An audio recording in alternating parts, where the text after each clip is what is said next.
À quoi sert la méditation? Je sais que vous en avez entendu parler, mais aujourd'hui j'ai un expert avec moi. Salut Jean, comment tu vas? Salut Alexandre, ça va? Nickel, très bien. J'adore ta chaîne, j'adore tout ce qu'on Merci. a fait. On a eu une belle vidéo ensemble qui a fait un beau succès.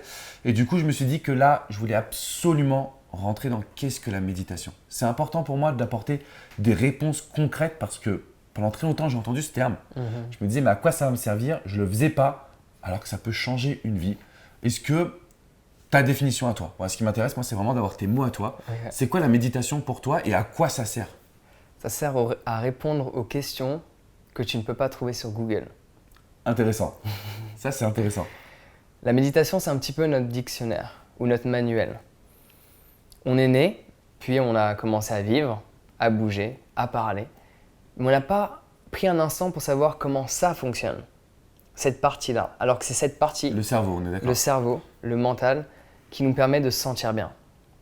Quand on ne se sent pas bien, je pense que tu as pu le deviner, c'est quand il y a certaines pensées qui te traversent l'esprit que tu considères comme étant négatives. Quand tu te sens bien, c'est parce que toutes les pensées qui te traversent l'esprit sont positives. Ouais, c'est pareil pour C'est toi. vrai. En fait, les pensées négatives, elles vont même jouer sur des émotions du corps, quoi. On va se sentir faible, on va avoir peur, on a le cœur qui bat, ou en tout cas le cœur qui va se resserrer. Mais c'est vrai que les pensées positives, elles, tu marches sur l'eau, quoi. En fait, Ouais, tu es l'homme le carrément. plus heureux du monde. Et... D'accord.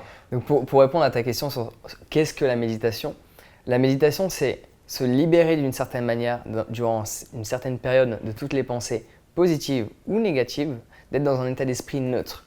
Donc en fait la méditation c'est tout simplement déplacer son point de concentration sur un objet.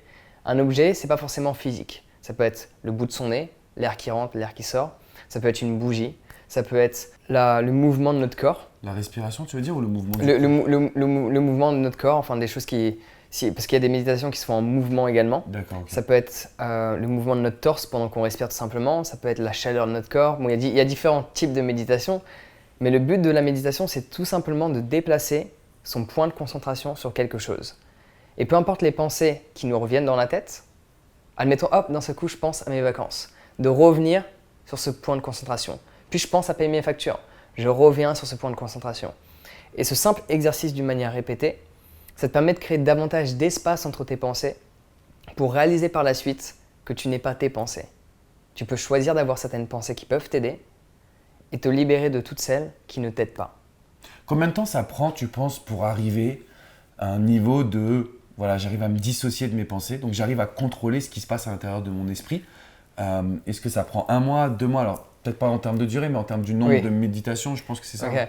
Hein. Moi, je trouve que c'est important de ne pas donner une durée. Ok, Parce pas avoir que- de pression. Pas avoir de pression parce que le truc qui est un peu paradoxal dans la méditation, c'est quand tu cherches à obtenir quelque chose, tu ne vas pas l'obtenir. Donc si tu dis qu'en 1 mois, je vais pouvoir vraiment méditer et ne plus avoir de pensée, il y a une grande chance que tu continues de penser à longueur de temps.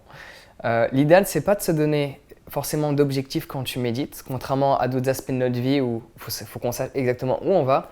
Le but de la méditation, quelle qu'elle soit, peu importe les doctrines, les philosophies, etc., c'est de se concentrer sur une seule chose à la fois.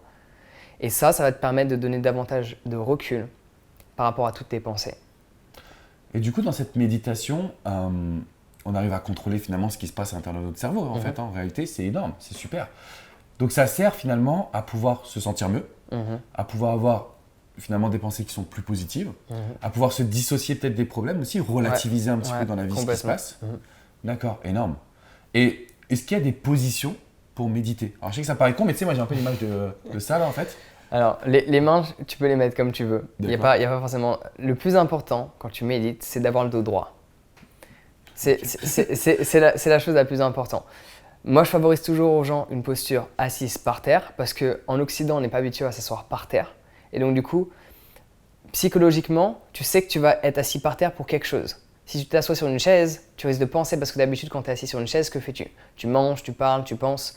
C'est juste faire en sorte que notre subconscient sait que quand on est dans cet environnement, assis de cette manière-là, c'est pour une raison bien spécifique. C'est juste mettre toutes les chances de se compter. On peut très bien méditer assis sur une chaise, mais moi je recommande toujours assis par terre parce qu'on peut ressentir aussi une connexion. D'accord. Et pas dans le lit. En fait, il ne faut pas que ce soit trop confortable parce que quand c'est trop confortable, on a tendance à Partir dans tous les sens. partir dans tous les sens, soit dans les rêves, soit dans l'endormissement. D'accord. Alors moi je veux revenir sur un point qui me semble être hyper important, enfin le plus important si je me permets, c'est cette rupture de pattern, de schéma et de modèle. Ça veut dire quoi? Ça veut dire qu'en fait, on a l'habitude d'agir par habitude, justement.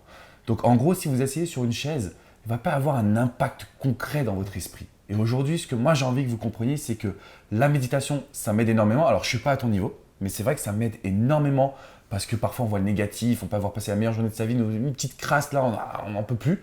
Non, contrôlez les amis, changez les schémas. Donc, faites exactement ce que tu viens de proposer, c'est-à-dire mettez-vous par terre, c'est pas grave, dos droit. Et puis après, en fait, la méditation, c'est de se focus sur un élément. Un élément. Donc, le plus simple, le plus classique, c'est l'air qui rentre et l'air qui sort de nos narines en ressentant le toucher. C'est tout. C'est vrai qu'on a tendance en tant qu'être humain à vouloir des astuces extrêmement compliquées. Alors qu'au final, ce qui fonctionne le mieux, souvent, c'est les astuces toutes simples. Est-ce que tu préconises de mettre une petite musique? Pourquoi pas? Je préfère méditer dans le silence. Une musique, ça peut aider. À toi d'essayer. Moi, je pars là-dessus. Essaie durant une certaine période avec de la musique et essaie durant une certaine période dans le silence et tu vois ce que tu préfères. Ou pour être plus exact, ce qui est, selon toi, le plus efficace. Parce que suivant les personnes, ça varie. Mais quand tu utilises une musique, ça peut te servir de support et donc du coup, ça peut être plus simple. Mais quand c'est plus simple, c'est pas forcément que ça va avoir plus de bienfaits derrière. Parfois, un peu de difficulté, ça peut aider. Mais une astuce, les meilleures sont les plus simples. Et du coup, pour les novices, comme moi j'ai pu l'être par le passé, est-ce que tu as un cours en ligne, quelque chose, un article, des vidéos? Je suppose que des vidéos, je les vois, mais oui. Est-ce que tu peux proposer des ressources finalement aux personnes qui nous suivent, qui ont envie d'aller tester la méditation, qui peut-être ne savent pas exactement ce que c'est, mais avec la vidéo, on vous a donné des ressources. Maintenant, les amis, il faut passer à l'action. Il ne faut plus essayer de comprendre ce que c'est, à quoi ça sert, on le sait. Faites-le, faites-nous confiance. Sur mon site internet, j'ai créé différentes formations, dont une sur la méditation où je partage je ne sais plus combien de vidéos, mais il y a, je pense, plus d'une trentaine de vidéos sur la méditation, dans le silence, avec des mantras, avec différentes postures, en mouvement, sans mouvement, vraiment l'ensemble de la méditation. J'ai partagé toutes les informations que j'ai accumulées au cours de ces plus de 2000 heures de pratique. Voilà. Énorme, énorme. Et je voudrais juste revenir sur un mot, parce que je l'entends, mais je ne le comprends pas exactement. Le mantra, c'est quoi? Le mantra. Alors, le mantra, c'est une très bonne question, parce que c'est vrai que pas mal de personnes qui ne sont pas dans le milieu du yoga ne savent pas forcément qu'est-ce que c'est. C'est tout simplement un mot ou un groupe de mots qu'on va répéter d'une manière assez fréquente qui nous aide à calmer le mental. Par exemple, suivant les philosophies, il y a différents mots en sanskrit, donc en différentes langues.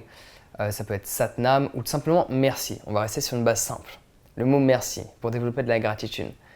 Le mot merci est très utile en tant que mantra parce qu'il est composé en deux temps. Ça veut dire qu'en inspiration, on peut dire mer et on expire si. Et ça aide à ne plus avoir toutes ces pensées. En fait, on se donne un autre élément. C'est une délocalisation? Exact. Ça permet. C'est un outil pour faciliter un petit peu la concentration, surtout si on essaie de méditer, il y a plein de pensées, et on n'arrive pas à se dissocier de toutes ces pensées. Le fait d'utiliser un mantra, ça permet en fait d'utiliser ces pensées comme méditation, mais une pensée qu'on répète. D'accord.